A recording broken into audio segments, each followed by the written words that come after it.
Alright, what's happening, y'all? It's your boy Rico from Street Scores, and man, Washington is starting a little bit sooner than normal. Is this going to be parallel with our offense getting off the faster starts on the field? Of course, this is your boy Rico from Street Scores, and these signings will not make major changes to the organization. These are not top free agents, but they are important and will play a role. Of course, the Washington Commanders have signed ex-rival Giant offensive lineman Nick Gates, and I say offensive lineman because he plays both guard positions and center, whichever one you need him at. So of course, we got to dive into everything he's done. How good is he? How good can we expect him to be? Where does he fit in our offensive line? All of that type of stuff. And also, the Commanders went ahead and signed Danny Johnson, the defensive back and backup punt returner, if you need him to be, to a nice 2-year deal where he's making more money than he's ever made, and yet it's still a very cheap, team-friendly deal for us. So I feel like that's a great move. We're going to talk about everything concerning him, about how he looks so terrible in the preseason, and then when we need him most in the second half of regular season, he looks like a completely different guy. It's so strange, but we're going to dive into all of that and more. Of course, we're going to take a look at Nick Gates and what his potential contract could be. Is he potentially replacing somebody like a Wes Schweitzer? Does this mean Wes Schweitzer's gone? And again, even though these aren't big signings, I'm so used to the Commanders not signing anybody from outside the team until like April. I mean, I'm exaggerating, but we're usually one of the last people. We've actually been some of the first people making signings. Again, none of these are big. It's not like the 49ers getting the Eagles defensive tackle. It's not like the Raiders getting Jimmy Garafolo and all of these other teams trading for guys. The best news so far is easily, by far, us signing Deron Payne long term, but at least this is something, because normally we don't do anything besides re-signing our own players until like at least 2-3 days in. But before we dive into all of that, make sure you subscribe to the channel, hit the bell next to the subscription button so you get notification immediately. And every time I release an informative and opinionated video just like this one, make sure you pull up every Sunday for the Commanders Call In live stream, or open up the phone lines for y'all to call in. You give your opinions, ask whatever questions you may have, even start a debate topic. I'm gonna keep y'all updated on everything free agency, everything draft. So stay tuned. Without further ado, let's get it.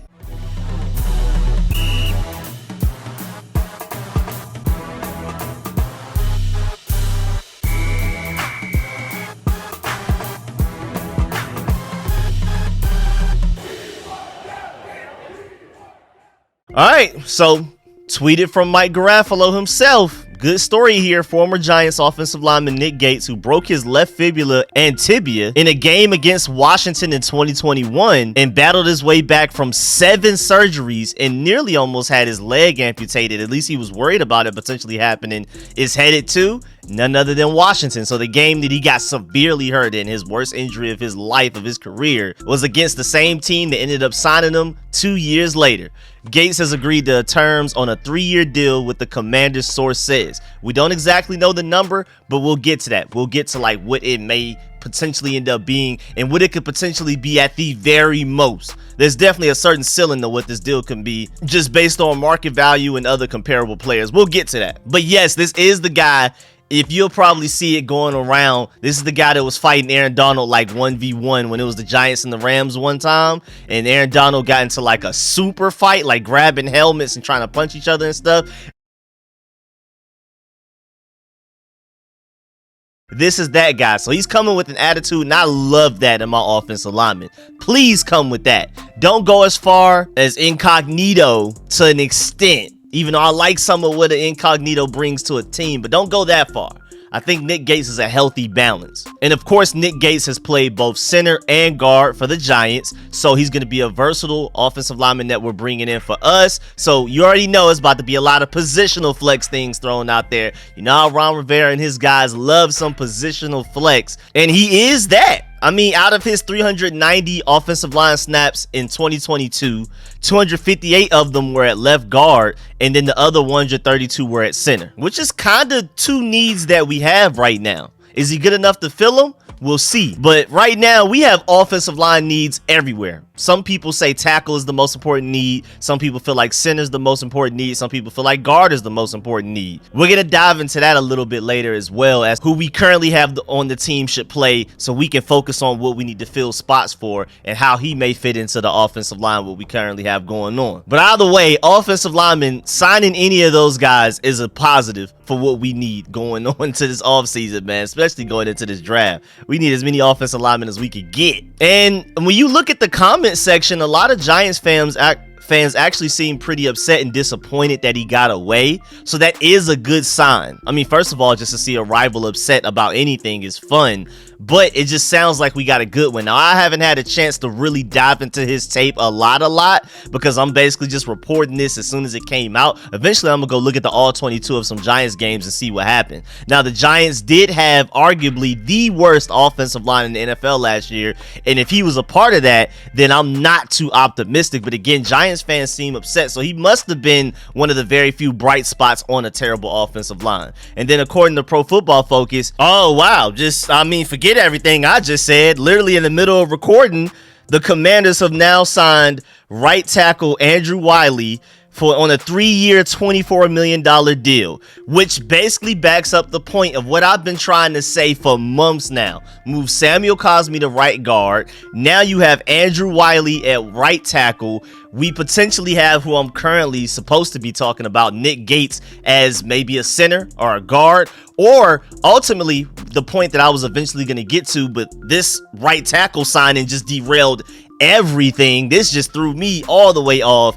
But basically, I was eventually going to say that he's technically a Wes Schweitzer replacement, because Spot Track, for some crazy reason, has the nerve to say that Wes Schweitzer is out here deserving of a $13.8 million contract per year. Annual 13.8, almost $14 million a year for Wes Schweitzer? Nah, man, nah. He was out here making less than $5 million a year up until this point. I don't know what he did last year for Spot Track to feel like he deserves $14 million a year. So I'm pretty sure the Commanders, even though that may not be all the way true, but Wes Schweitzer probably is looking for bigger money than what we were willing to give him. So we probably brought in Nick Gates to basically be the Wes Schweitzer replacement, which again, if you may not have been paying enough attention, Wes Schweitzer is not a certified starter on this offensive line. He's positional flex on the interior, just like we have Cornelius Lucas to be a backup right tackle or left tackle, depending on if there's an injury or not.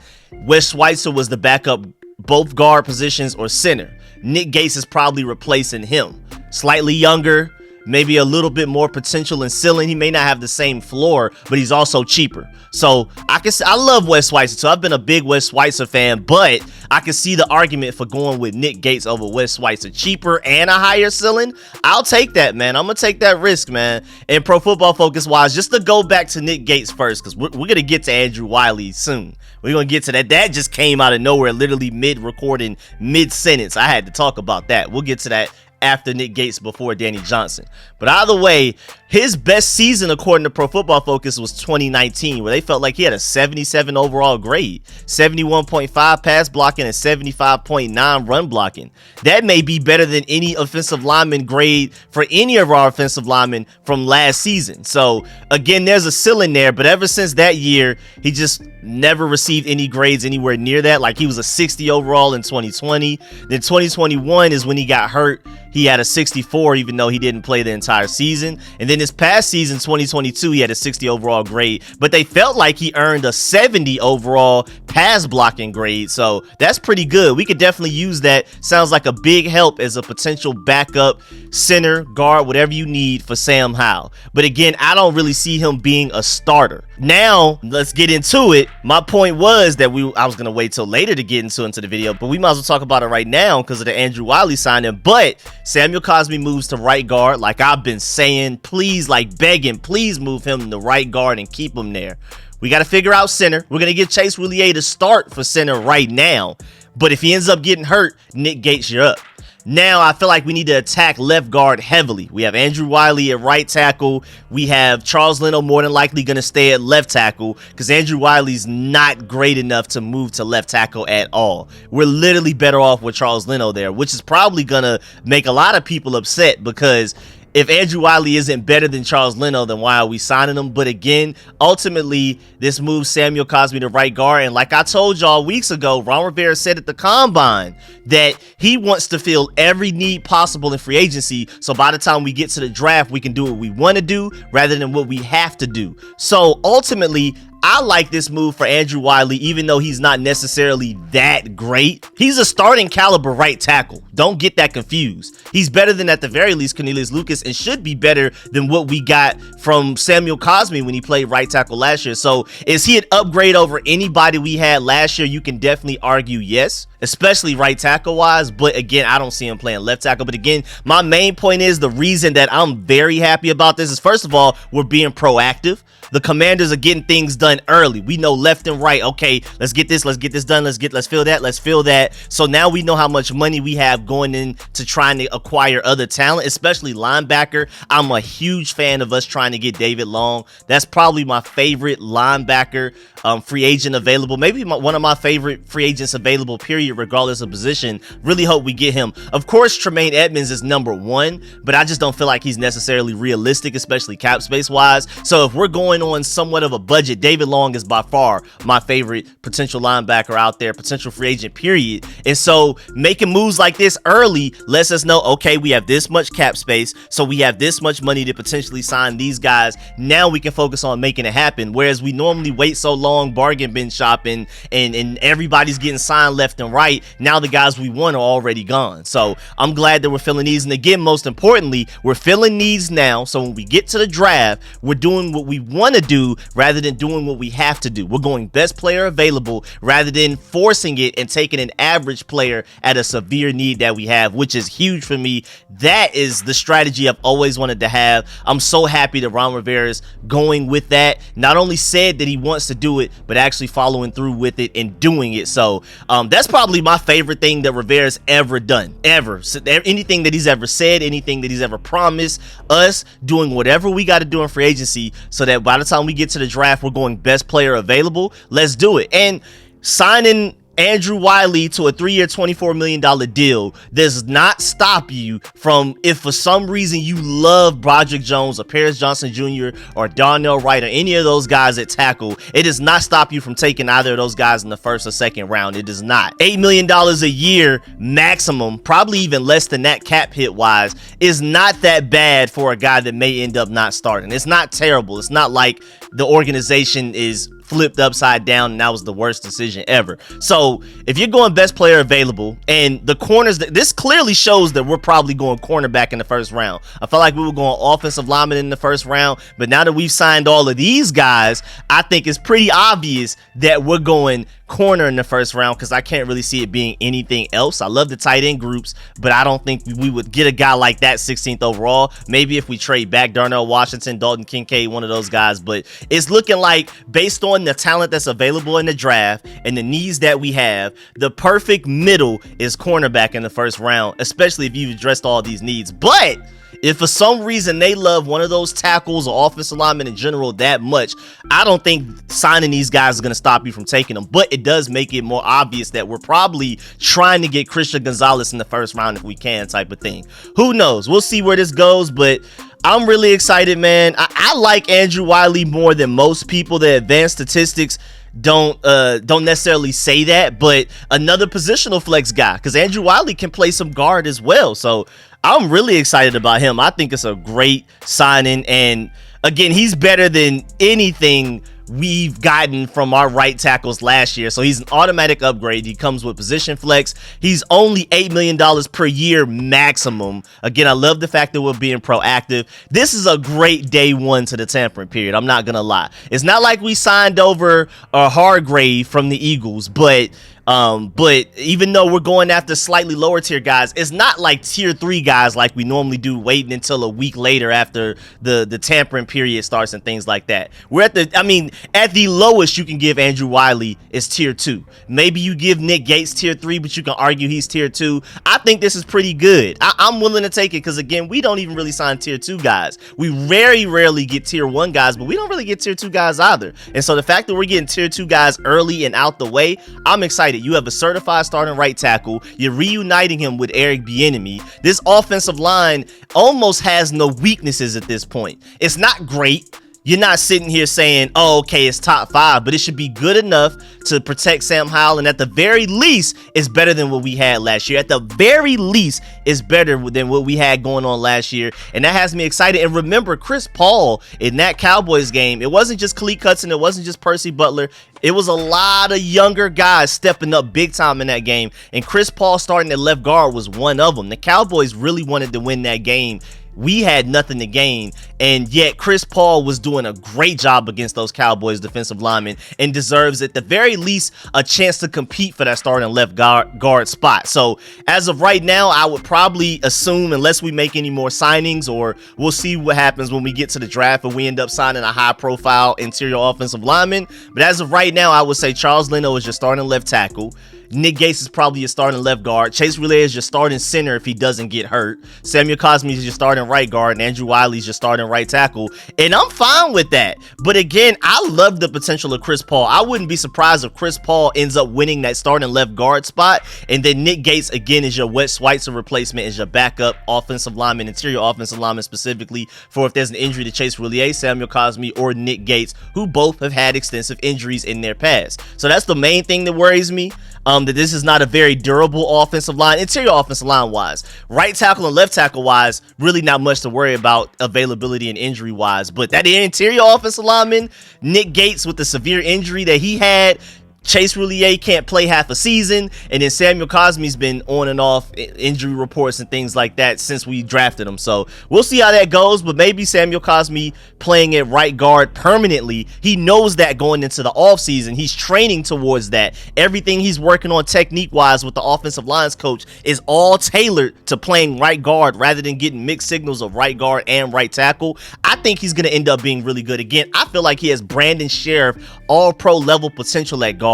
And the reason he didn't put out good guard tape last year is because he kept bouncing back and forth, and he can never focus on being great at one. I don't think people understand how different it is playing right guard or right tackle at the NFL level. It's completely different things almost. It's crazy. So Samuel Cosmi, knowing what he's doing going in, I'm very optimistic about him being a really good guard for us, Pro Bowl level, and I think he has an all-pro ceiling. I think literally, just like Brandon Sheriff, tackle coming out of college, moved to guard. For us, we took longer. I mean, back with Brandon Sheriff with the Redskins, we moved him to guard immediately. Samuel Cosmi, he was right tackle his rookie season, and then we had him flipping back and forth between guard and tackle his sophomore season this past season. I think with him being a straight up guard only going into the 2023 season, you're going to see a lot of improvement there. I'm telling you, it's all, you exercise differently, you think differently, you process the offense differently. So him focusing on one thing rather than trying to balance and juggle two, I think that's going to be huge. But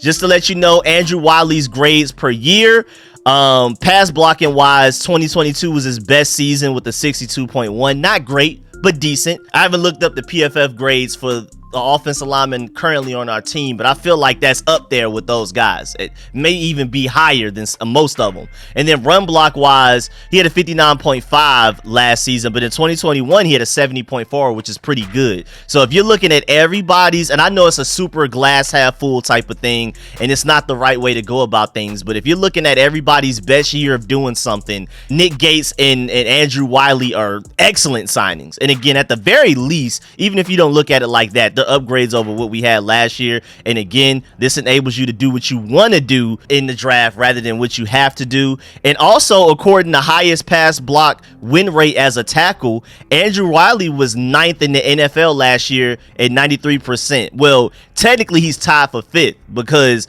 literally 5 through 10 all have 93%. So technically you could argue he's a top 5 pass blocking tackle in the NFL, not just right tackle, but tackle period, left and right. So that's huge, man. It looks like we're doing everything we can to go pass blocking. Nick Gates is apparently better at pass blocking than run blocking, and then Andrew Wylie is apparently one of the best pass blocking tackles in the NFL. So we'll figure it out. We'll figure it out run blocking wise, but for now, we know at the very least Sam Howell is getting an offensive line that should be able to protect them very well. I'm really excited about that. I think these are all great moves. Based on the tape I've seen, I don't think he's that good of a tackle as an Andrew Wylie, but we'll see. Advanced statistics, at least that one loves him.